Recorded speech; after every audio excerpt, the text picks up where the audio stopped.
Hello, everyone, and welcome to the 7th in the series of bite-sized training for all as part of the celebration of 50 years of the Protection of Wrecks Act. I'm Peter Knott, Education Manager of the Nautical Archaeology Society. Today's webinar is Depositing Archives and Working with Museums and Conservators. The presenters today are Julie Satchell and Kat Holt. I'm really pleased to be able to talk about maritime archaeological archives today. I've been really fortunate to be involved with them from a range of different perspectives, from their creation during seabed investigations and taking that through analysis to publication, the process of negotiating deposition for long-term storage and curation. And I also completed a national study of maritime archaeological archives. That was back around 2010. That looked at a range of different factors impacting them and revealed some really interesting information on our collective archives, some of which I'll be drawing on today.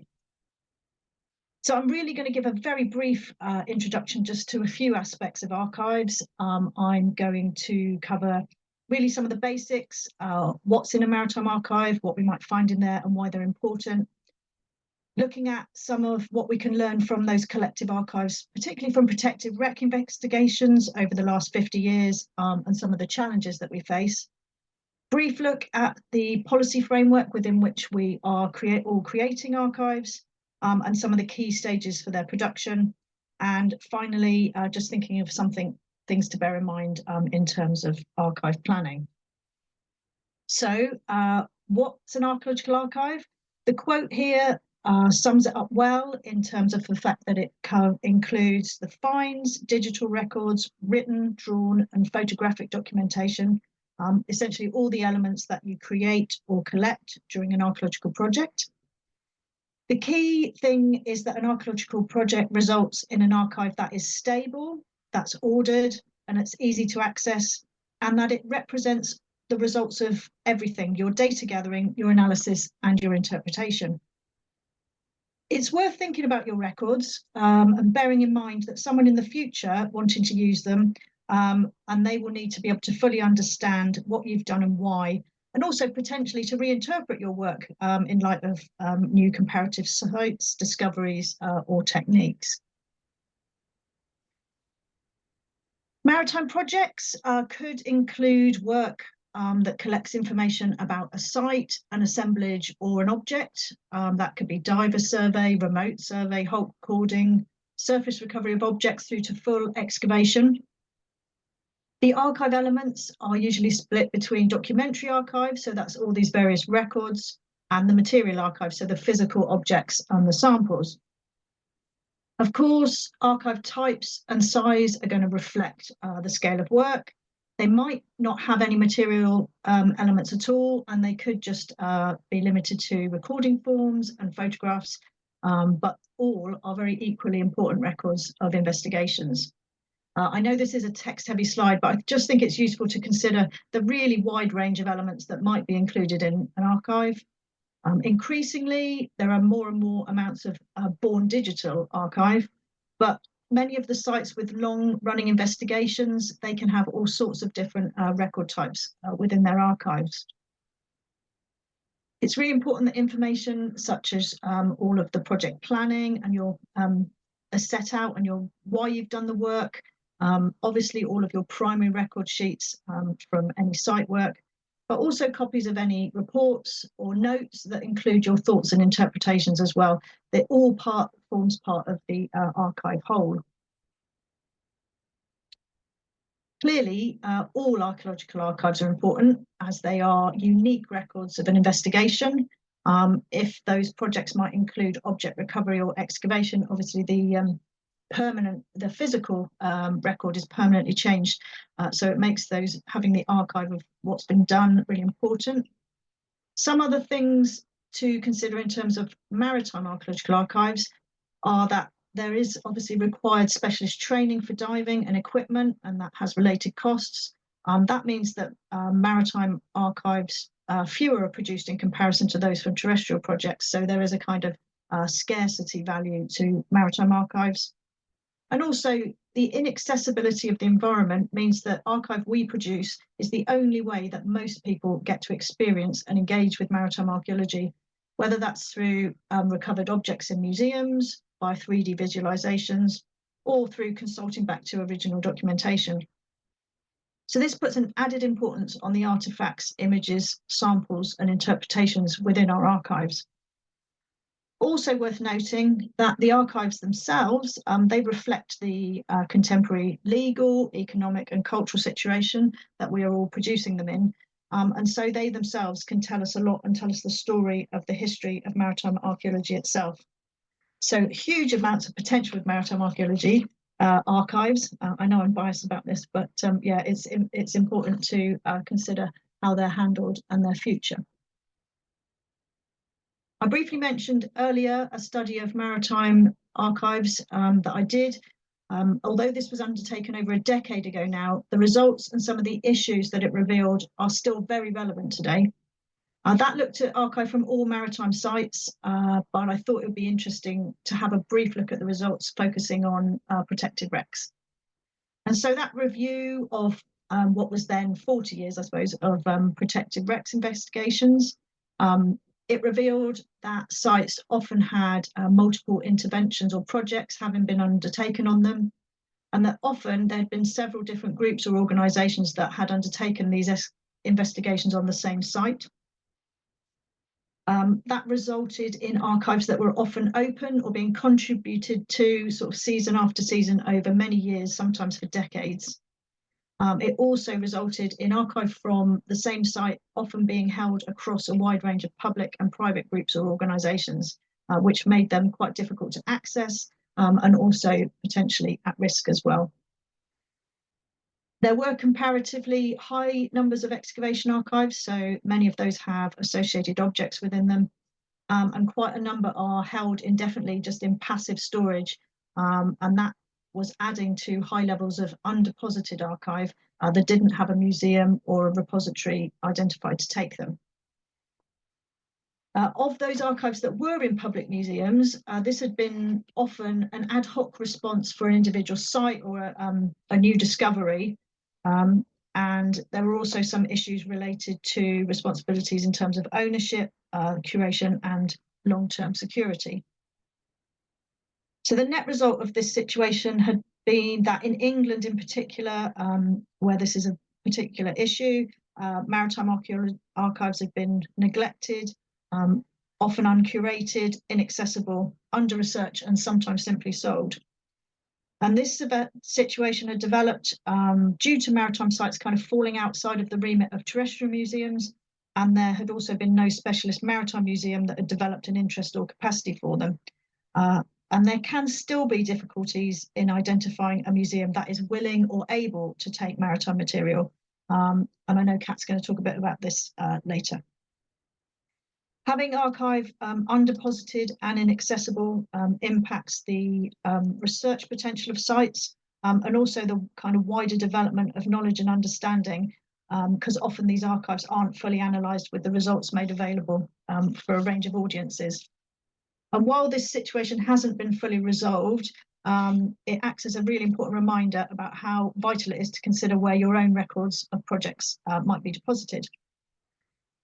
In terrestrial archaeology, where there's been many, many years of investigations and archive collecting, that means that there are many reference collections and type series for different objects and materials from all different periods, which have been developed to help support research. We don't have that for maritime objects and material yet. However, terrestrial archaeology is beginning to develop archive centres, partly due to the fact that museum stores are being filled up. And this hopefully can be a model that maritime could follow, and that we may be able to develop a specialist solution for maritime archives in the future. Just a really brief look at the framework within which we are producing archives and how that's regulated. There's no direct mention of archives within the text of the Protection of Wrecks Act, not surprising really, because it's actually quite a brief act, but of course the licensing system can regulate and monitor archive creation, its curation and deposition through conditions that are applied to licenses and through requirements for project planning and documentation. More widely, within the rules of the UNESCO Convention on the Protection of Underwater Cultural Heritage, which, although the UK government hasn't ratified the convention, it has stated that it will apply the rules of the convention to maritime sites, and these rules provide specific clauses on the curation of project archives. These set out the need for an agreed project design, keeping archives together for professional and public access as well as curation, and that these archives should be managed in line with international professional standards. And we have UK and European standards for archaeological archives, which obviously promote best practice. And this is a really good time to introduce and mention this document shown on the screen here, Archaeological Archives, a guide to best practice in creation, compilation, transfer, and curation, written by Duncan Brown. This is an excellent document. It's freely available online. It gives a lot of detail in terms of different archive types and considerations for different types of archives at the different stages of the archive process. Looking at these stages here, so at archive creation, it's really important to think about what we're creating and how we're creating it, and the long-term planning for both those documentary and the material archive elements. In terms of archive preparation, there's lots of things to consider here in terms of things that need doing before an archive can be transferred to a museum or repository. This could include things like cross-checking all your documentation, making sure it's indexed, creating metadata for all the digital files, ensuring the packaging and storing materials are appropriate, and also conservation considerations as well.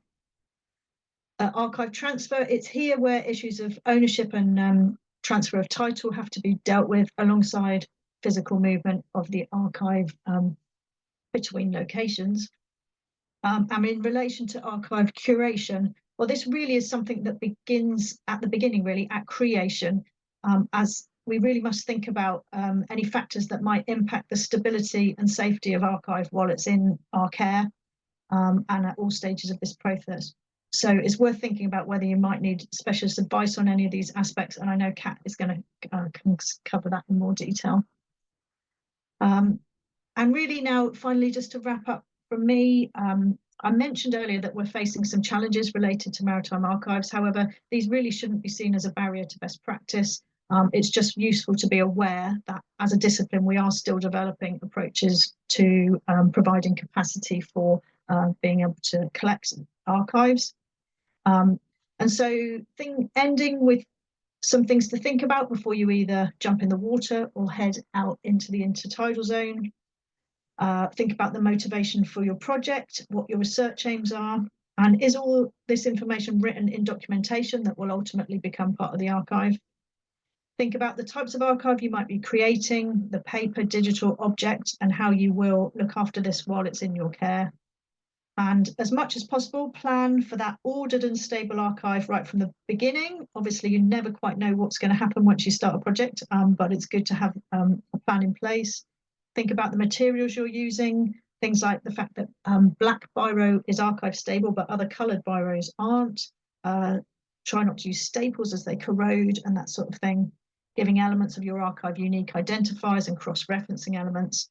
And obviously, if you're using a pro forma recording system, that helps with data gathering and starts that structured and ordered archive from the beginning.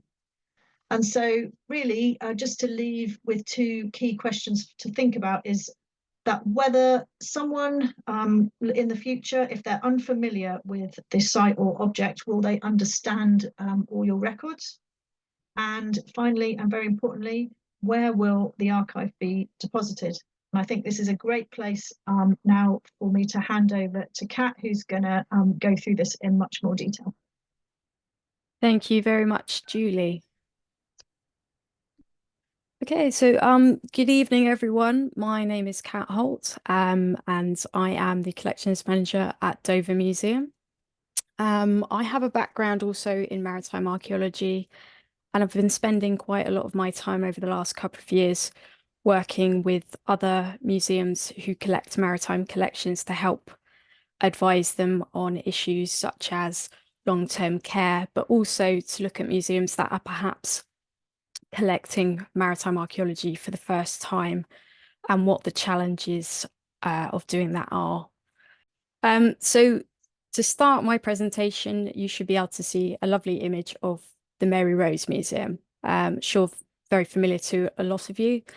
And I chose this image because I think it's still, for many of us, the default project that we think about when we think about maritime archaeological collections. And that has both positive and negatives. Positives, of course, a superb collection, incredibly well preserved, incredibly historically significant. But the sheer scale of this project is very daunting for any museum that sort of thinks about maritime archaeology. If you're expecting something on this scale, it seems a little insurmountable. So there is this perception that museums can't or won't take shipwreck archives.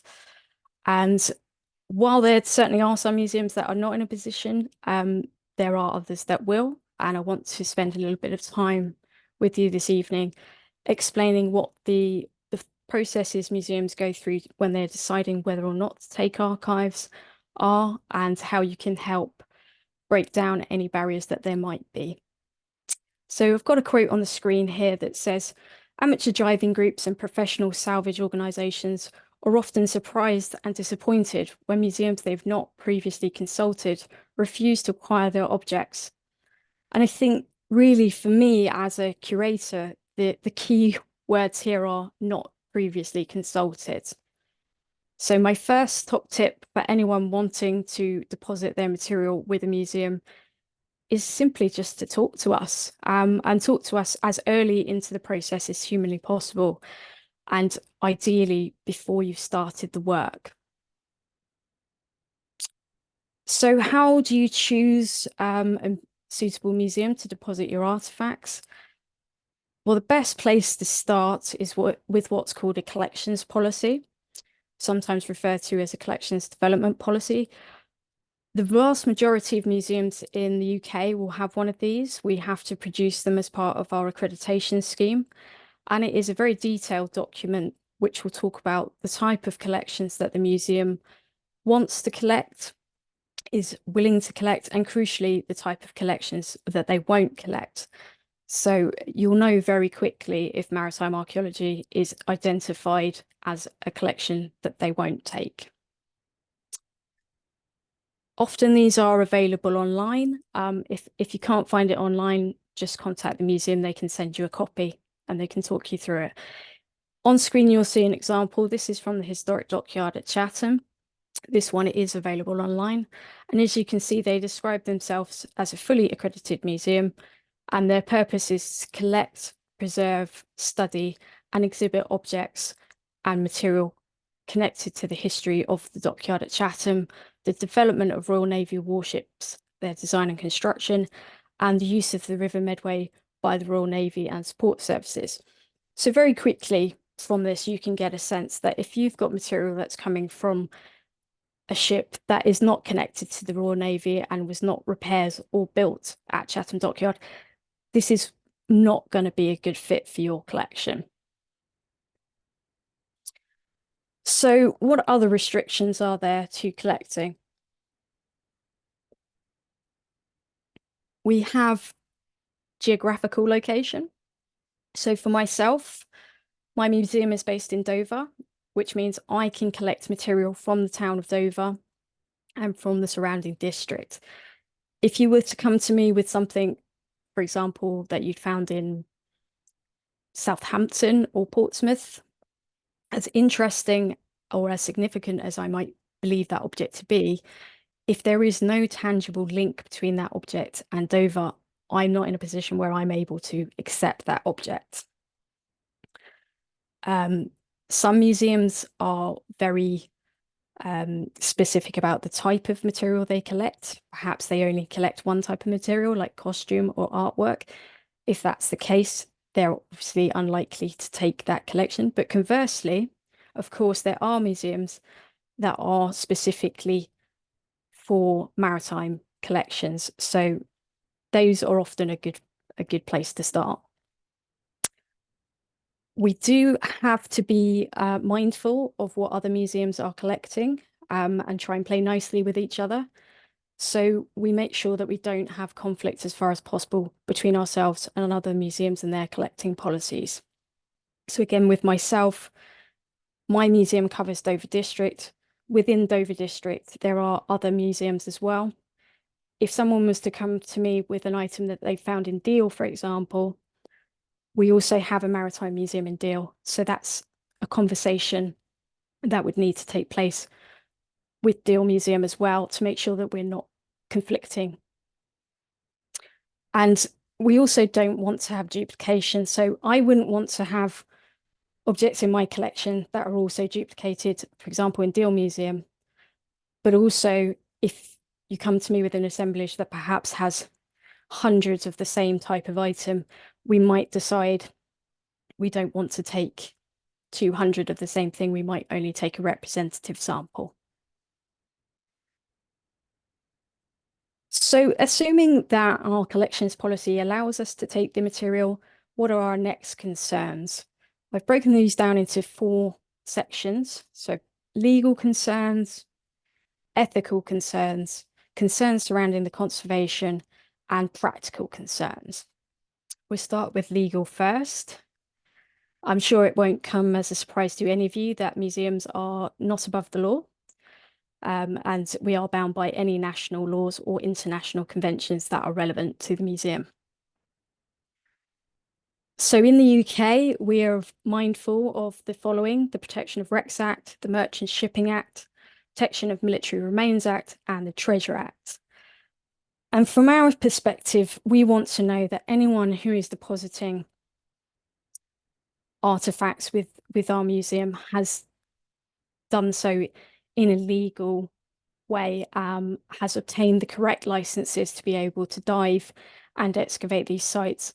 And crucially, we need to know who owns these objects. If you are donating a museum to a museum, you are essentially passing legal ownership of that material to the museum. So we need to know that you either are the legal owner yourself and therefore are able to do that, or that you are acting with the consent of the legal owner. And that can become a little grey. So I have an example here from the Stirling Castle, which is a protected wreck site. It's a 70-gun ship which was lost on the Goodwin Sands in the Great Storm of 1703. Now, this site was investigated and many artifacts were removed, some of which were given to the Maritime Museum in Ramsgate, others of which were on display at the Shipwreck Museum in Hastings. And the group that excavated these finds, the Isle of Thanet Archaeological Society, were under the impression that these objects belonged to them and that they were within their rights to give these objects to these museums. Unfortunately, that didn't turn out to be the case. This was a Royal Navy ship when it sank, and so it is technically still owned by the Royal Navy. And so last year, myself and some colleagues from the National Museum of the Royal Navy went to Ramsgate Museum and also to Hastings Museum to make a comprehensive list of these objects. And now the MOD has legal responsibility for looking after these objects in perpetuity. So again, top tips: please make sure that you are aware of the legal framework surrounding wrecks and that you are acting within those legal frameworks. Make sure that any licenses you need to obtain, you have obtained. And when you come to the point of wanting to deposit the artifacts with us, make sure you know who the legal owner is, and if it isn't you, that you are acting with their consent.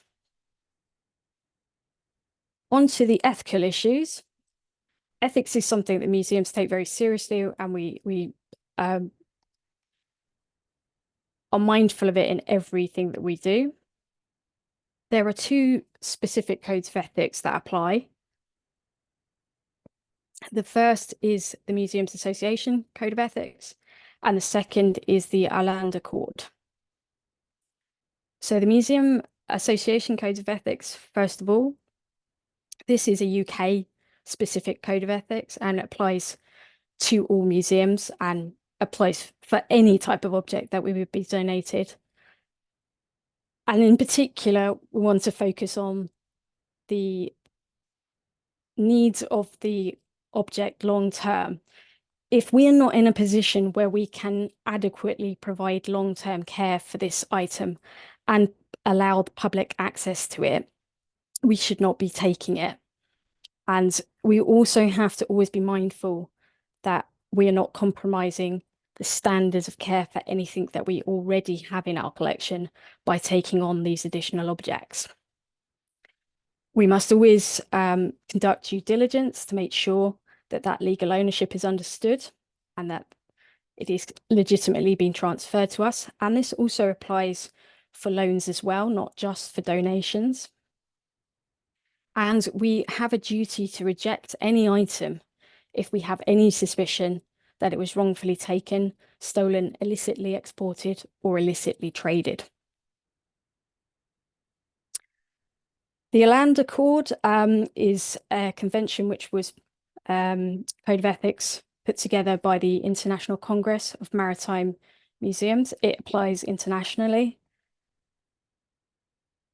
And according to this code of ethics, we will not knowingly encourage illegal, unprofessional, or unethical recovery of cultural material by purchasing it, by accepting it as a gift. We will not exhibit objects that have been recovered in such a manner, and we will not work in collaboration with external partners that we believe are engaged in illegal, unprofessional, or unethical recovery of cultural heritage. Again, we talk about this due diligence process, but this also applies to looking at the ethical credentials of partners and collaborators that are involved with the recovery, management, curation, and exhibition of this cultural material. So according to this code of ethics, as a maritime museum, we will act as repositories for curation and preservation of objects recovered if they have been done in a legal, professional, and ethical manner. And we will also act as a repository for the data gathered as part of the archive. Now, I'm just going to give you an example here of some unethical practices which today may cause us to not work with certain partners. Now, this is the Invincible, which is a protected wreck, a 74-gun ship, which was lost just outside Portsmouth in 1758. And this was part of the original excavations on this ship, which took place from the late 1970s through to the early 1990s. Now, much of the work that was done on the ship was done very well. The repository museum chosen was Chatham Dockyard. But sadly, towards the later stages of the project, a quite controversial decision was made. And it was controversial at the time, but today it would be considered completely unethical. So the Committee for the Invincible excavations decided, in order to help fund some of their activities, that they would sell artifacts from the wreck. Now, these were duplicate items that Chatham had decided not to take, but still, as I say, today, this would be an example of a type of behaviour that we would consider to be unprofessional and unethical, and would probably mean that we wouldn't want to work with this project partner. According to the Land Accord, we will act to preserve material and the associated archive after recovery has occurred in a legal, unprofessional, or ethical manners, if and only if this material is culturally significant and at serious risk of destruction, damage, or irretrievable dispersal, or where we are legally obliged to do so.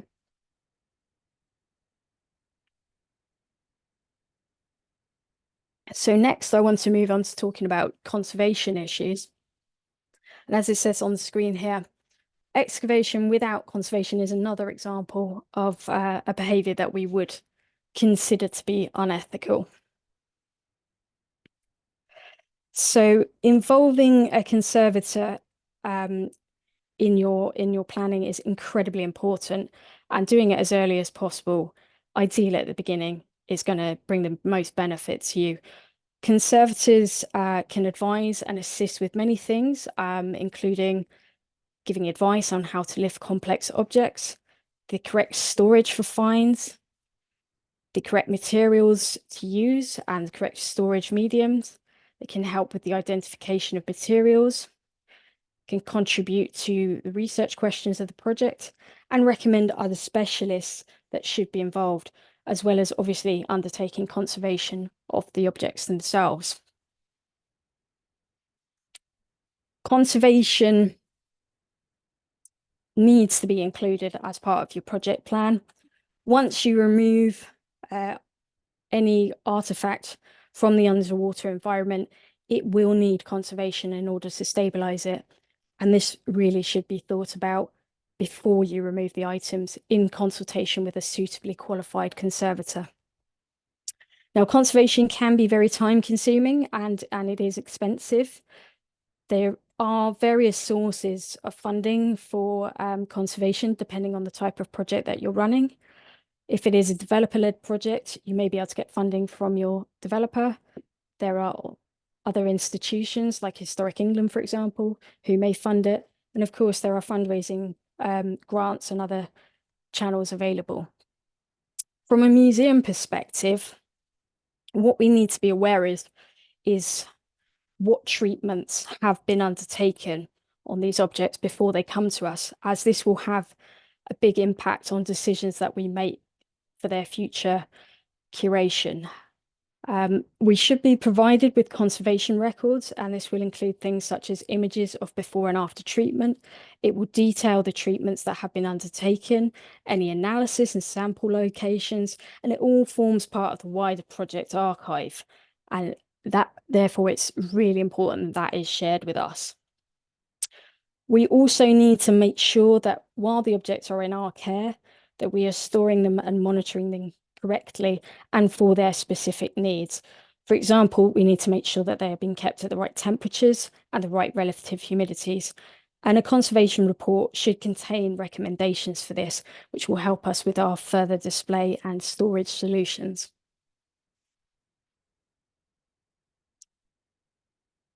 So here are a few examples of artifacts that have all come from protected wrecks that sadly have got some conservation issues with them.